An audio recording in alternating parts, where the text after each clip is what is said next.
kindness is very important to me. And then, of course, always just doing your best to leave things better than how you found them and to make the world a little bit of a better place. I think one of our main frustrations in the experimentation, CRO, design world or whatever is that people don't understand what we do, why we do it the way we do it, and why it works. So I think a lot of it has to do with our willingness to show up and communicate and teach and learn in a way that people actually want to listen and want to engage.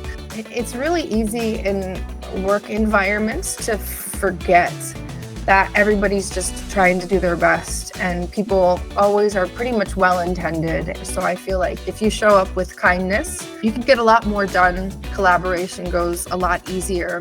You really get the best out of people and as well as out of yourself. Outcomes are way more impactful than intentions. So I always try to make sure that the outcome that I drive matches the intent that I have to actually make things better in whatever capacity that might be. And typically that comes in the form of finding some sort of feedback loop. Don't be afraid to say, oh, really? I didn't know that. Tell me more. Because the entire point is to learn new things and to get more information. Don't take it personally if somebody offers critique on something that you've done. Lean into it with curiosity. I really feel like designers and anybody who does CRO and experimentation, like the point of work is to create transferable value that gets the value cycle moving forward. Welcome to another episode of the Women in CRO series by VWO Podcast.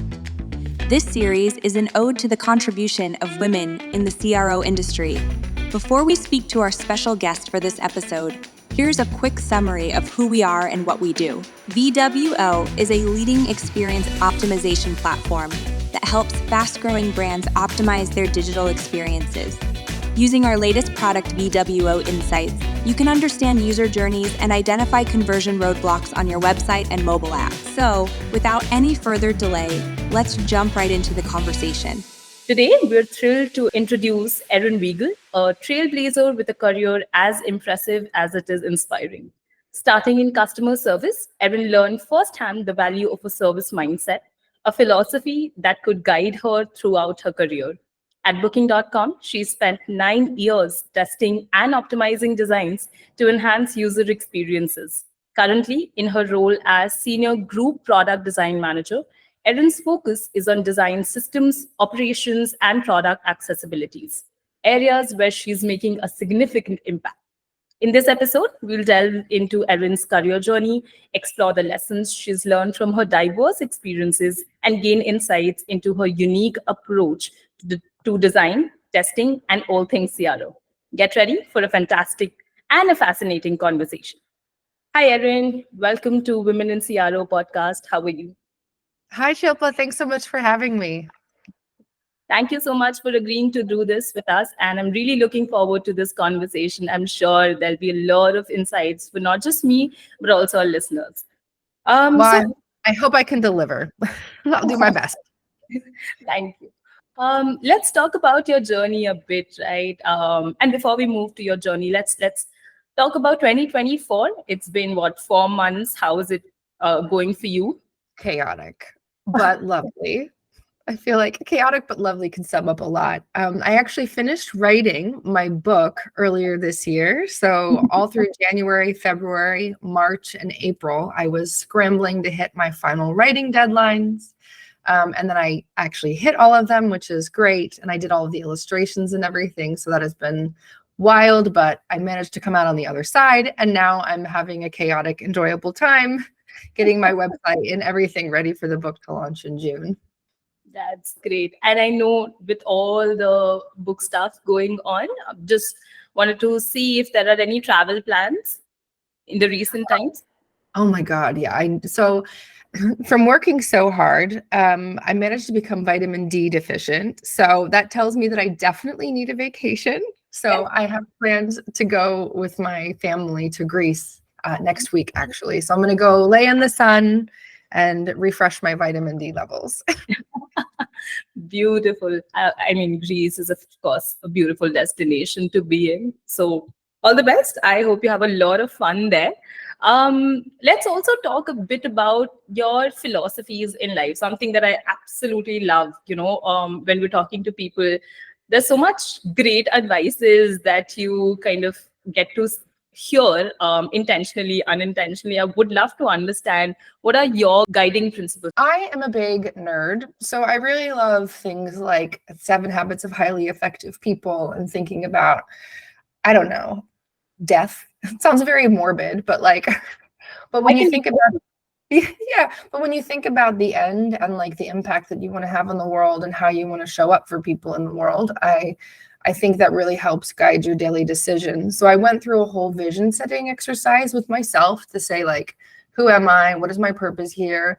How can I, make an impact the way that I want to on the world? And so I came up with my own personal motto or vision statement, which is to be kind and make things better. Yeah. Because for me, regardless of, whatever it is that I'm doing, it's kindness is very important to me.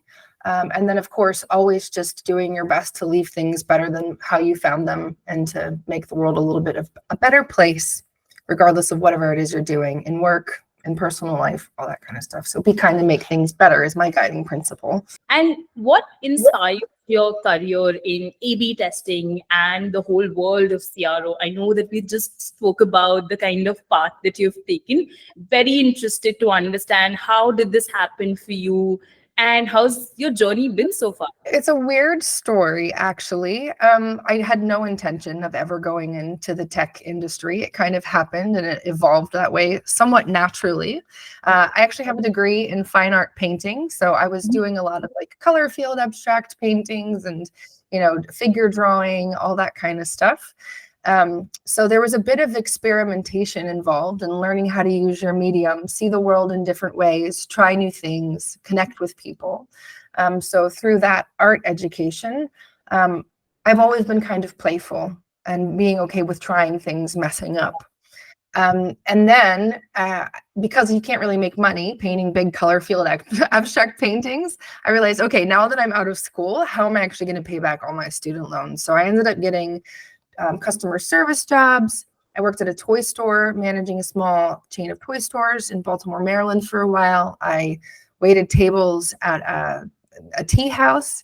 And as I was working at the toy store, I learned a lot about early childhood development and how kids experiment to learn, right? Every day, how they interact with the world is just a series of many experiments to understand what happens as they interact with the world around them. So I kind of always took that playful approach from my art education and watching kids experiment in the toy store and learning how they grow and learn, and applied it to my toy store experience, where I would move things around the shelf, write signs that I would hang by certain products that I knew people would have questions about, common questions that would come up.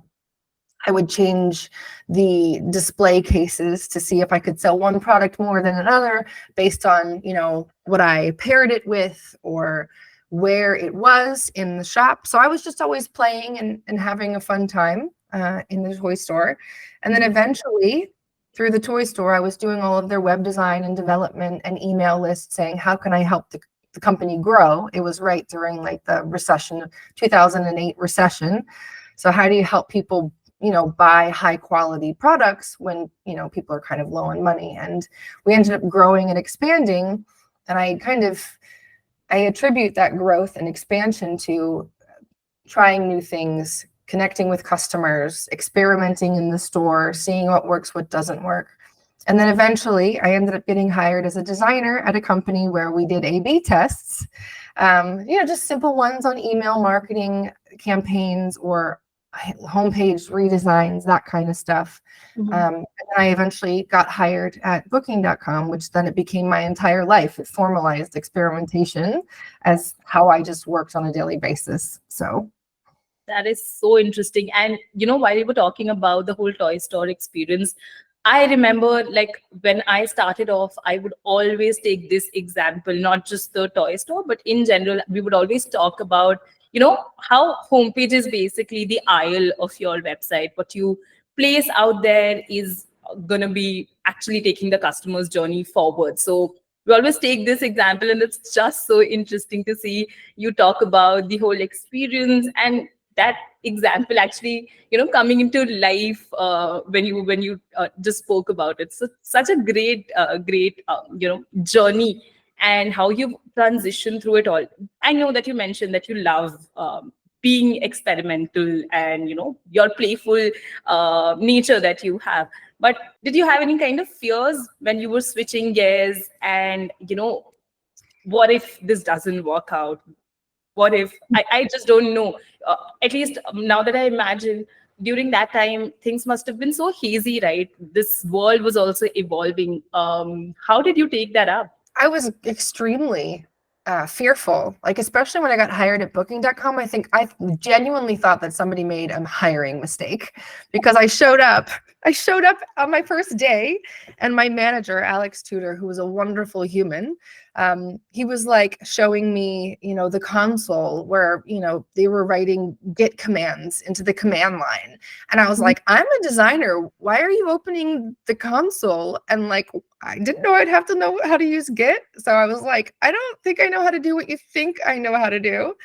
And I rolled out the code base with my manager on the very first day. So I was like, I'm not like a proper engineer. So I had to very quickly learn, how to do web development. I knew some WordPress stuff and I coded emails, but it was like to the next level that I had never experienced. So I was terrified for probably the first year that I worked there. I thought I was not going to get my contract renewed. But yeah, no, it was definitely scary. And there's always the element of like, thinking that you're not good enough. Like, I spent most of my college years drawing naked people and playing with colors. So when you're in a room with somebody who has a PhD in data science, it can be extremely intimidating to be like, oh yeah, I belong here too. But I just I don't take anything too seriously. So when I get insecure, I just laugh and say, it's life. I'm going to do my best. I'm just here to do my best. Great. And you spoke about one of your thought process or a principle that you abide by, which is be kind and make things better, right? How do you incorporate that into your work life? And was there a specific moment wherein you realized, okay, just follow this principle throughout your life and this is going to be your motto for life? It's really easy in work environments to forget that everybody's just trying to do their best, and people always are pretty much well-intended. And when people know better, they do better. So I feel like if you show up with kindness, you can get a lot more done. Collaboration goes a lot easier. You really get the best out of people and as well as out of yourself. Yeah. So I really feel like kindness is just a great way to show up in the world, because what you put out there also comes back to you. And I've really experienced that. I'm very privileged to have wonderful, kind people, great friends. Kindness has just always been kind of ingrained within me. It's how I was raised by my parents. And then the idea of making things better. I've accidentally made things worse before in my life, and people always say like, oh, I didn't mean to hurt your feelings, or, oh, I didn't mean to blah, blah, blah. But outcomes are way more impactful than intentions. So I always try to make sure that the outcome that I drive matches the intent that I have to actually make things better in whatever capacity that might be. And typically that comes in the form of finding some sort of feedback loop. And it's not just experimentation, but it's also how I interact with people. Like, am I making people feel the way that I hope that I make them feel when I speak with them? And then, just getting feedback to understand, am I making things better? Am I accidentally making things worse? And I think that's why I love experimentation, because there's some like quantitative and qualitative ways of actually measuring, like, are my intentions matching the outcomes that I'm creating in the world around me? That's a great insight again. Something that you mentioned, right? Which is a lot of times people tell us, oh, we didn't really intend to do this, but this happened. And then sometimes people also start to invalidate your feelings about the fact that you got hurt by something that they did, right? So a great insight for a lot of people, and especially people at a leadership position, because it's really important for you to constantly gauge feedback from your subordinates and understand what they did, how did it impact our lives, because that's again supremely important. We're spending so much of our time just working. I feel like it kind of becomes a second home. And when you are talking about home, it has to be peaceful. It has to have that sort of warmth and comfort for me to be able to go ahead and talk to my leader and say that, okay, this is something that didn't work out for me. Maybe you tried something like this out, but that really didn't come out in the way that you tried out. So maybe own it. Different way.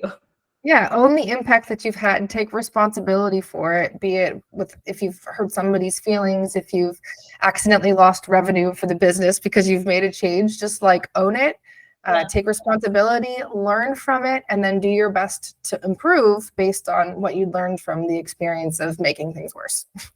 And you were talking about your books, like, let's come to that. Tell us more about your book. What's it called? For our listeners, at least, who've not, been very active on LinkedIn or are still living under the rock, maybe, who are not aware of the book. Let's talk about the book. What is it all about? How did you come up with this? Like, what really happened? Yeah, so the book is called Design for Impact, Your Guide to Designing Effective Product Experiments. Yep. And I am so grateful I had the opportunity to work with Rosenfeld Media. They're my publisher based out of New York, New York. But they're a wonderful user experience book company, and they've been branching out into different business topics. So it's actually being published by an imprint of Rosenfeld Media called Two Waves Publishing. It kind of came about, again, almost how I got into experimentation, kind of organically. I just kind of go with things, you know what I mean? Like say, well, let's try it and see what happens. This seems like an interesting path forward. Let's do that and see what happens. But I've been telling stories about things that I've learned or, experiences that I've had and mistakes that I've made basically since forever. And I was doing it internally first at booking.com at conferences or meetings or whatever. And people apparently liked the stories that I was telling. And it started off with just, my coworkers saying, oh, I love that story, how you connected XYZ. It really helped me understand things better, or it inspired me to do whatever. You should really write a book about this. Like I would read a whole book that you would write. I was like, I don't know how to write. I'm an art student. It's not, it's not a skill set that I have. But I took it as a compliment and I was like, okay, cool. Thanks. Thank you. I'm glad I'm helpful. That's what I'm trying to do. I'm trying to make things better.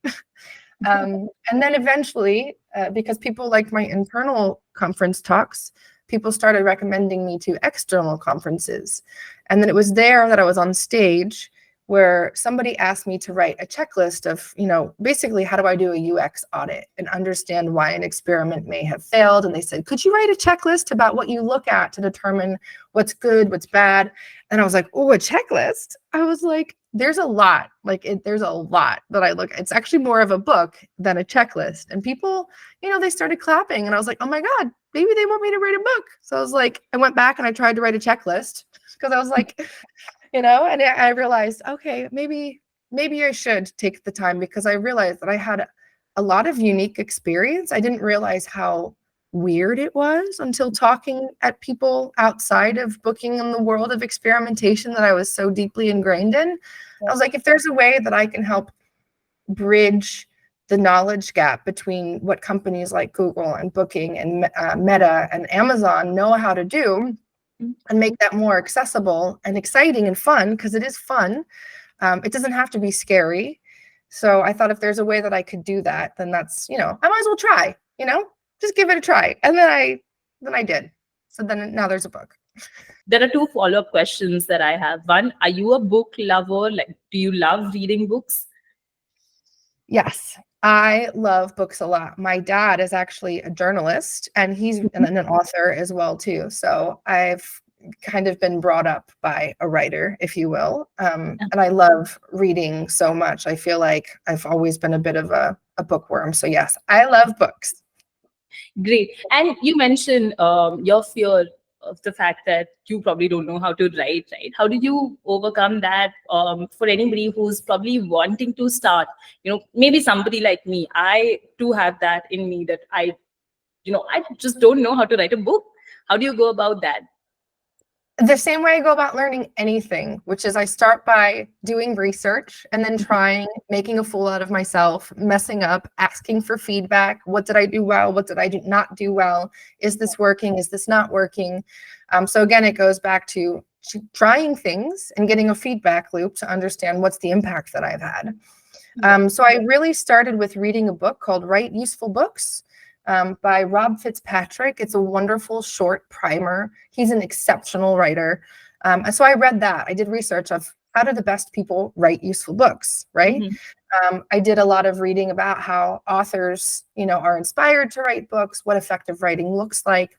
And I had some applications like the Hemingway app, which helps you write clearly and concisely, and it gives you some data feedback on what sentences might be too complex, what reading level are you writing at. And then eventually, I just, I tried to figure out how can I get my voice and my stories to come through in written format in the same way that I do when I'm, talking to people face to face. And it was just a bunch of trial and error and not being afraid to look stupid. And then being like, getting the feedback loop. Great advice again for people who really want to start. Let's also talk about the fact, so again, the kind of transitions that you've taken, right? You've seen a lot of transitions happening in the CRO world as well. Any predictions that you have for the next few years? I don't necessarily know if they're predictions, maybe they're hopes. So not a prediction, but a hope for what we see in the next few years. I really hope that our craft and the environment that create is one of inclusion, where people can show up and ask questions and not be afraid to look stupid and willing to learn, and that people show up with kindness to help people learn and explain things in a caring way, because we all come from different backgrounds. And I think one thing that binds us all together is a deep-seated sense of curiosity and the desire to actually make things better. So I hope for the future that the conversations that we have online with one another will be helpful, productive, kind, and really with the intent of helping other people learn and grow and work in this way. Because I think one of our main frustrations in the experimentation, CRO, design world or whatever is that people don't understand what we do, why we do it the way we do it, and why it works. So I think a lot of it has to do with our willingness to show up and communicate and teach and learn in a way that people actually want to listen and want to engage. So I hope we can also make it fun too, So my hopes are that we can all have fun with it. We can all be kind with how we speak with one another, and that more people will want to get involved from different backgrounds. And I think Kellyanne Wortham is doing an amazing job with that, with her test and learn community that she has. Have you talked to her yet or no? Actually, I haven't, but other colleagues have, Yeah, she's absolutely wonderful. And I feel like, and also Lucia van den Brink, she's also a wonderful person with the Women in Experimentation group. So I feel like my hopes are really kind of like riding on the shoulders of these women who are creating safe spaces for people to have fun and learn and not be afraid to ask questions and look stupid and laugh about it and, move on, to learn. I mean, again, I know that I'm a part of the Women in Experimentation community and TLC as well. But for the others, I'm still, and of course, there are a lot of different groups which are not just specific to women, but it's a diverse group, right? Yeah. Yep. I'm just trying to also understand. I understand that there's a safe space that we've created. There are also groups wherein it's more diverse in nature. But when we talk about the kind of division there, and as a woman in predominantly male industry, what are the kind of challenges that you face so far, and how did you overcome those? I think one of the main challenges that I had was, I think, honestly, coming from an art background. I basically stopped taking math classes as soon as I was legally allowed. So I hadn't taken like a formal math class since I was like, 15, 16 years old, or when I did take it, it was in a different language and I didn't understand it anyway, because I was an exchange student for some time. So to be working around people who have, like I said, PhDs in really complex topics, and coming from a culture of academia, and I came from an art school culture, which was a culture of critique, and I think my professors really taught me how to be playful, not afraid. So I really kind of had to figure out, how do I make space and feel comfortable as if I also deserve to be in this room filled with, really highly trained academic people. And I think when I worked at Booking, there was an amazing atmosphere. Not only were these people exceptionally intelligent, but they were wonderful, fun people. So I didn't have a problem like asking stupid questions and being like, hey, can you explain this to me for the 15th time? And maybe can we draw some pictures so I can understand it? Because I thought very differently than they did.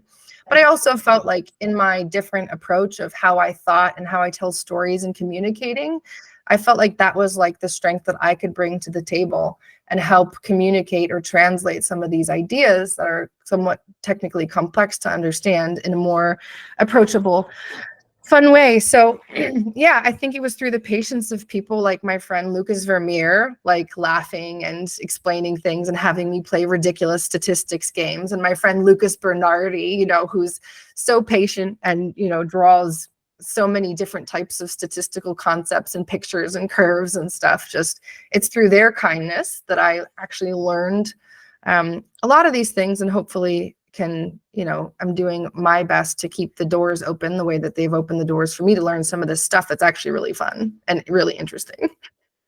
Great.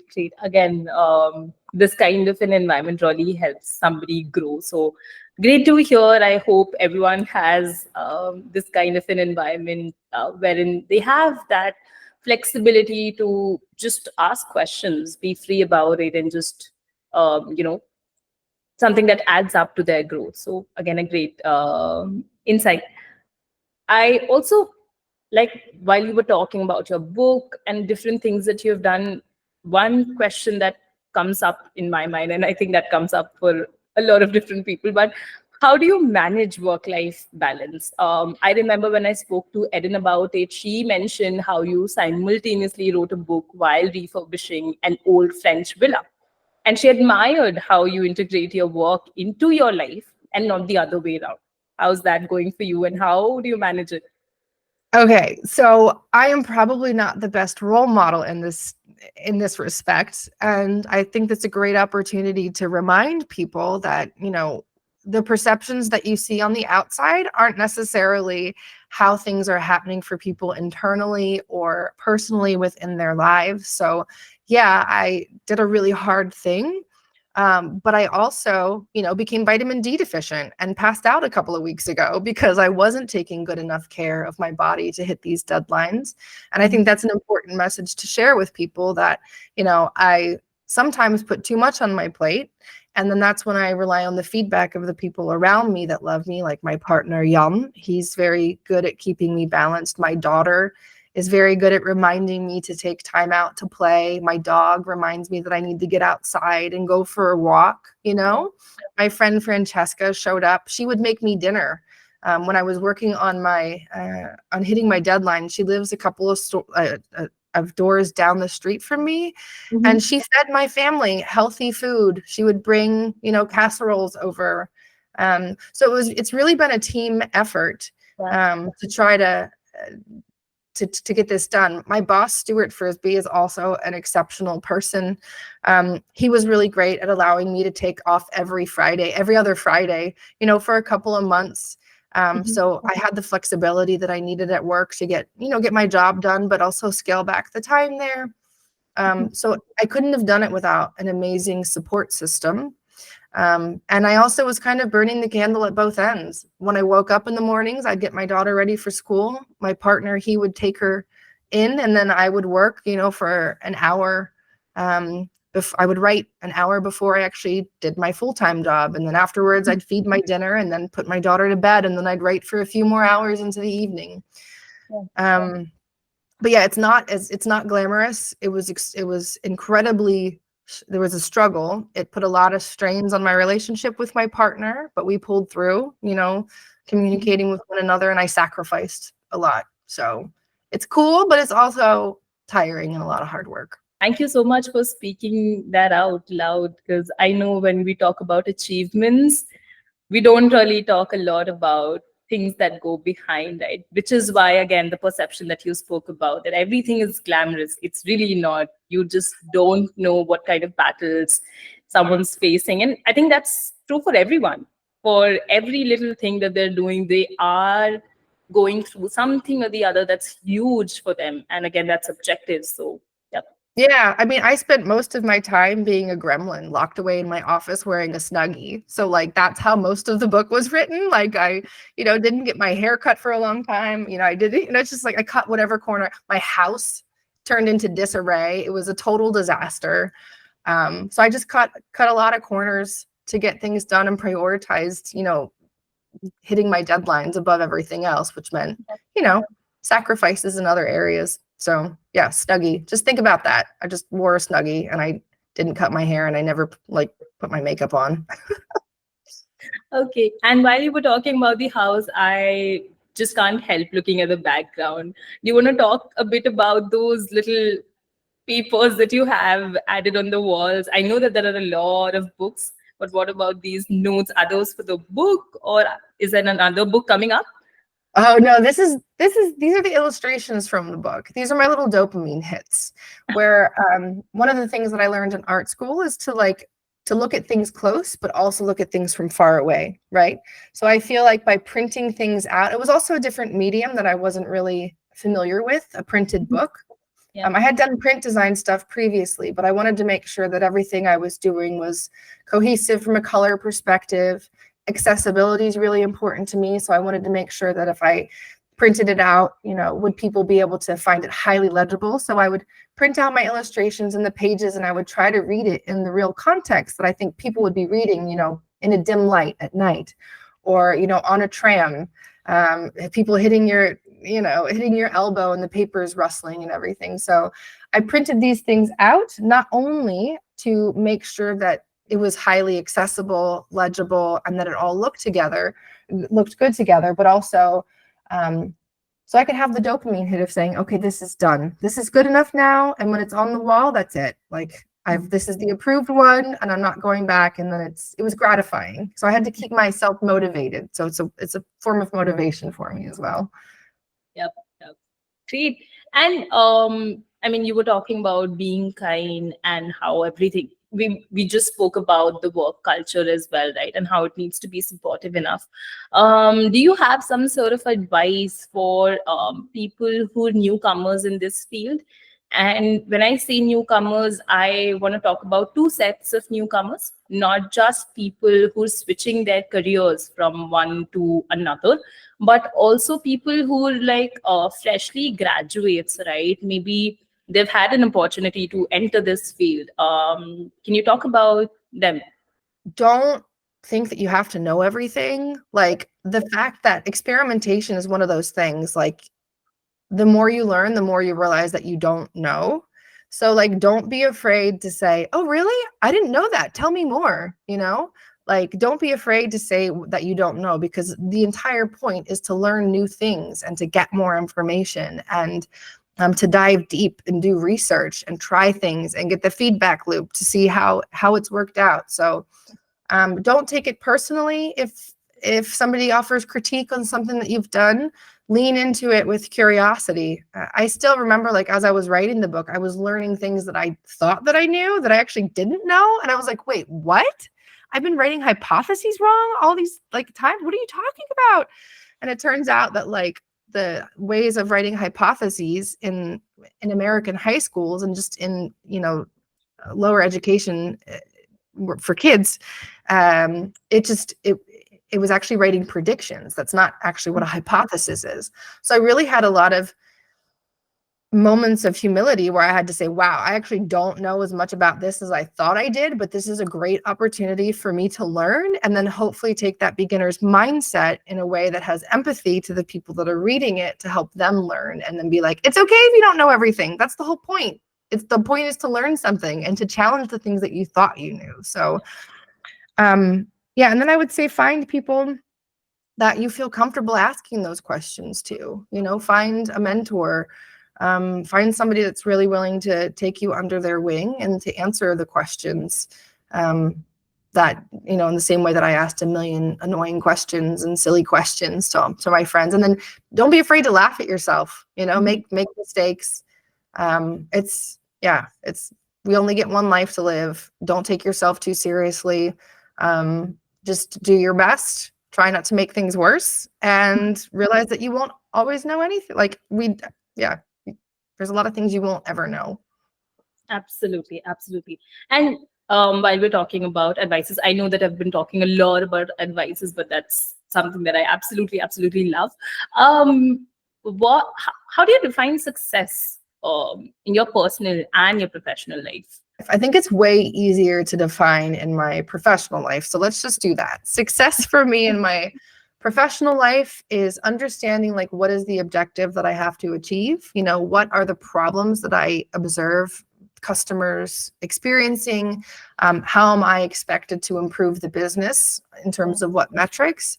And then again, getting those feedback loops in place to understand, have I actually achieved those objectives? Did I actually make the thing better that I wanted to improve and make better? So that to me is success. And even if I don't achieve those things, if I've learned something that would help me get there eventually, or if I've learned that what I'm trying to do is like not even possible, then that's also a form of success. So learning something new, growing, getting better because of it, and ultimately, hopefully achieving the objectives that I set out to do would be how I define success in my professional life. In my personal life, I have a very YOLO attitude, you know, like success for me is just like showing up on a daily basis, having the best time that I can possibly have, hopefully making people around me have fun, loosen up a little bit, enjoy their life, whatever that looks like for them, and allowing them to show up as who they are without judgment and just more curiosity. Again, like, who are you? Why are you doing those things? What do you like to do? I think that's maybe like the definition of success, like having people feel comfortable around me, helping them enjoy their lives, because life is short, time is precious. So let's just like have fun and do the best we can while we're here. Yep, yep. And there's one more question that I have for you. A lot of times when we're talking about CRO, EB testing, of course, everyone's focused towards revenue, but do you want to talk about how design plays a very, very important role in all of this? Because I feel like a lot of times that is something that people don't really understand, because again, people have those inhibitions, or they have their misunderstandings that, you know, only a certain kind of a person can do this. But if somebody was to develop these skills, how do they go about them? I think people often misunderstand like what design is from like a fundamental standpoint and its role within commercial businesses, right? The purpose of any kind of work that anybody does within a commercial organization is to create value in some capacity. And it's to exist within like this value cycle of a business value cycle. So employees were actually hired by the business to create value for customers in a way that becomes value that then can be transferred back into the business, which then gets again transferred back into the employee in terms of benefits, compensation, all that kind of stuff. So I really feel like designers and anybody who does CRO and experimentation, like the point of work is to create transferable value that gets the value cycle moving forward. Yeah.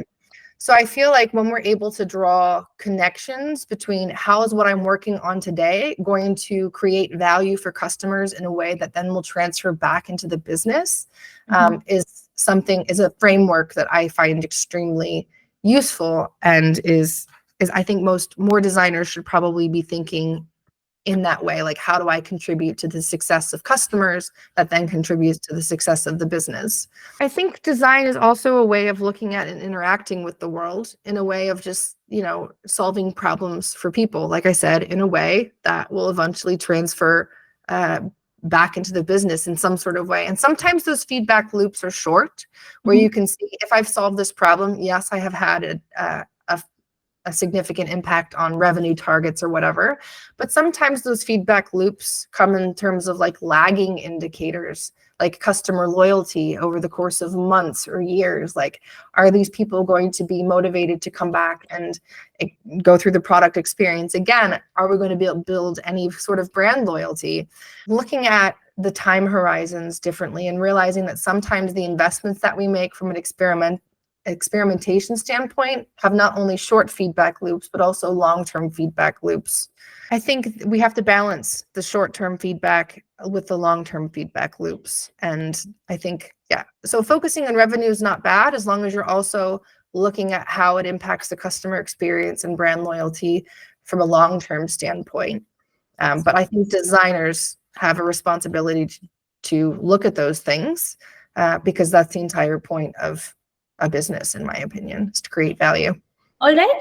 We've had a very, very fantastic conversation. Let's switch gears a little. I have a sweet little rapid fire section. Would love Okay. for you spontaneous with the questions here. Are you ready? Oh, yeah, sure. Bring it on. It's Monday morning. Never was there a better time. 3 apps that you can't live without. Google Calendar, probably. I have so many different reminders set. I have like the memory of a fish. So I love Google Calendar because I can set like 5 reminders for the same event. That way I don't miss things. What else? I also, I manage a number of like rental properties and stuff that I have. Like that's a nerd hobby that I have. So I'm always using the Airbnb app. I know that I worked for Booking for like 9 years, but I love Airbnb. I think they have a great, well, they used to have a great experience. Now the host app is not so great. But I use that on a daily basis to talk with my customers and the renters that are staying in the properties and to coordinate things with my property manager. So Airbnb. And what else? What other app do I? Oh, LinkedIn probably. It's also a terrible app. Like there are so many bugs and everything, but I really feel like it connects me with a lot of really interesting people. Like I've met a lot of people through LinkedIn that are interested in the same thing that I am. So LinkedIn, Airbnb, and Google Calendar. Very interesting answer. I think none of these collided with the other answers that I've received so far. Oh, really? What would the title be if a movie was made about your life? Probably just YOLO. Yeah. You only live once. Yeah, just YOLO. You only live once. And then it would just be about a person meandering down different paths to say, what happens? What if I do this? And like, what's the YOLO thing to do in this moment? Let's try that and see how that goes. So yeah, probably YOLO. Very nice. One thing that you'd like to change about the CRO industry? One thing that I would like to change, I think I would like to see it tip a little bit further away from the academic culture that it's coming from, because I feel like it can exclude a lot of people. So I would probably just say have it open up a little bit more and change how we talk to one another and how we communicate with one another to be less scary, more approachable. What's the most random fact you know by heart? I don't know. I'm blanking. I probably know a lot of really weirdo, random things. I've read a lot of bizarro books. I was in a book club with Lucas Vermeer for the longest time, and we'd read about things like cannibalism and scurvy and like Ebola. So I know a lot of like weirdo facts about obscure diseases. Mm-hmm. But yeah, I have no idea. I can't just pull one out of the air like that. I'm so sorry. No worries, no worries. Your guilty pleasure, if we talk about TV shows or movies? I actually don't really watch TV or movies very often. I'm more of a podcast and book nerd. So I really like listen to podcasts, but I think guilty pleasure would be I love true crime stuff. It's so awful. And for some reason, I find it very comforting to like learn about the psychology behind serial killers. I don't know if it makes me feel safer or something to understand like how they function and to be able to identify them better or whatever. But I love like messed up abnormal psychology is like, I love that.